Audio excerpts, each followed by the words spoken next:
ആദ്യമായിട്ടാണ് നാട്ടിലെൻ്റെ ഒരു ഫ്ലെക്സ് വരുന്നത്. പണ്ട് ഒരുപാട് ആൾക്കാർ എന്നെ കളിയാക്കിയിട്ടുണ്ട് ഞാൻ ഇങ്ങനെ ഫ്രണ്ട് ഒന്നിച്ച് പോകുമ്പോൾ.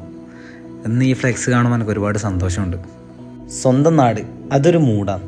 എവിടെ പോയാലും തിരിച്ച് നമ്മളെ നാട്ടിലെത്തുമ്പോൾ കിട്ടുന്നൊരു ഫീലുണ്ട്. അതൊരു ഒന്നൊന്നര ഫീലാണ്.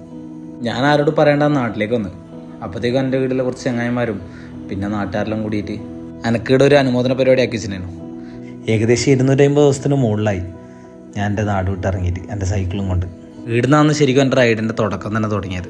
നേരെ വിട്ടത് ഞാൻ ആ അനുമോദനം നടത്തുന്നവരുടെ അടുത്തേക്കാണ്. ഓരോരുത്തർ എത്തിയപ്പോഴത്തേക്കും ഇവിടെ എക്സൈസ് ഓഫീസറും പിന്നെ നാട്ടിലെ കുറേ ആൾക്കാരും പാർട്ടിക്കാരും എല്ലാവരും ഉണ്ടായിരുന്നു. എൻ്റെ മെസ്സേജ് സേനോ ടു ഡ്രഗ്സ് എന്നായതുകൊണ്ട് തന്നെ എക്സൈസ് ഓഫീസർ എന്നോട് പറഞ്ഞത് നീ ഇനിയും ഈ മെസ്സേജിൽ യാത്ര പോകണമെന്നാണ്. അപ്പോൾ തന്നെ ഞാൻ ആ സാറോട് പറഞ്ഞിന് ഈ അടുത്ത് തന്നെ എൻ്റെ അടുത്ത യാത്രയും ഉണ്ടാവും. അങ്ങനെ അവരെടുക്കുന്ന എനിക്ക് വേണ്ട അനുമോദനവും സാധനങ്ങളെല്ലാം വാങ്ങി ഞാൻ നേരെ വിട്ടത് എൻ്റെ സ്വന്തം നാടായ പരിപ്പായിലേക്കാണ്. അങ്ങനെ ഞാൻ എൻ്റെ സൈക്കിൾ